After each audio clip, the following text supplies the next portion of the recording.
J'ai envie de vous raconter une histoire spéciale. Un immeuble à revenus, un duplex que j'ai à vendre dans la ville de Joliette. C'est une vente sous contrôle de justice. C'est un peu comme une reprise de finances.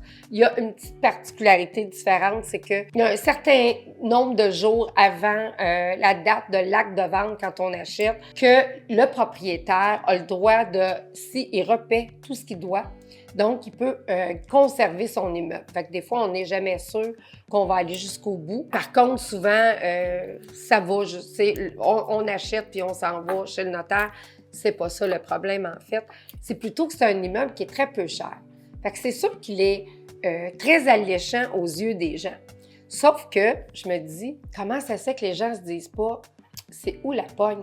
Parce que si c'est pas cher comme ça, c'est un duplex qui est 4 faces briques, dans Joliette, il est loué en plus, il y a quelque chose qui fonctionne pas. Fait que oui, effectivement, il y a une tonne de travaux à refaire, une tonne de travaux. Fait qu'il faut penser à ça. Puis l'autre problème qu'on rencontre, c'est qu'en fait, c'est que ça fait rêver beaucoup de gens. Fait qu'il y a beaucoup d'appels, il y a beaucoup d'interactions, il y a beaucoup de clients qui demandent à leur courtier. Fait que c'est 15 appels par jour depuis quasiment presque 2 mois qu'on travaille sur cet immeuble-là qui est toujours pas vendu parce que les gens restent surpris de voir la quantité de travaux.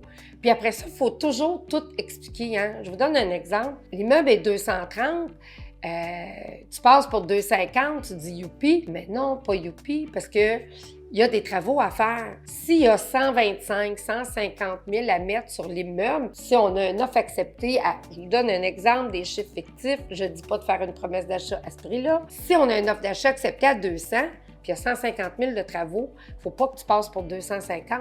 Il faut que tu passes pour 350. Mais il faut aussi que tu aies la mise de fonds. Parce que c'est sûr qu'un immeuble comme ça, la banque, la caisse, ils vont te demander peut-être un rapport d'inspection. Ils vont peut-être même te l'exiger, le rapport d'inspection, même si toi, tu ne l'as pas mis dans tes conditions pour justement gagner, ou faire diminuer ton prix. Mais la banque, en fait, l'institution financière ne veut pas prendre le risque de cet immeuble-là. Il faut qu'on sache qu'est-ce qu'on va faire, puis ça se peut même qu'ils t'exigent des travaux. Parce que, tu sais, quand on a un financement, ça prend...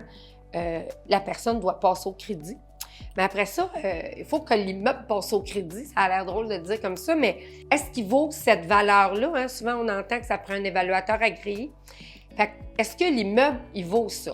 Fait que ça se peut que si tu le payes 200, même si on demande 230, c'est correct, avec 150 000 de travaux. Fait que là, ils vont faire un total de tout ça. Puis là, ils vont dire, OK, cet immeuble-là, il va falloir faire un pré-réno. Est-ce que ce client-là, avec cet immeuble-là, ça fonctionne ensemble?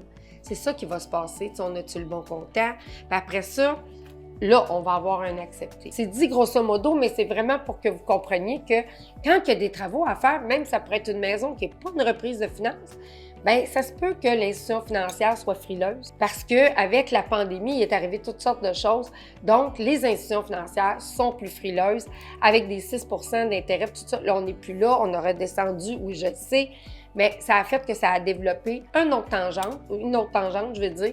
Puis là, on est là. Fait que moi, j'ai très, très hâte que quelqu'un m'arrive avec cet immeuble-là, qu'il fasse une belle négociation dessus, là. Tu fais ton offre, tu l'achètes. Après ça, tu renégocies le prix. Ben non, j'ai pas dit ça, mais c'est un peu ça quand même. Ben, on souhaite qu'au financement, tout soit beau.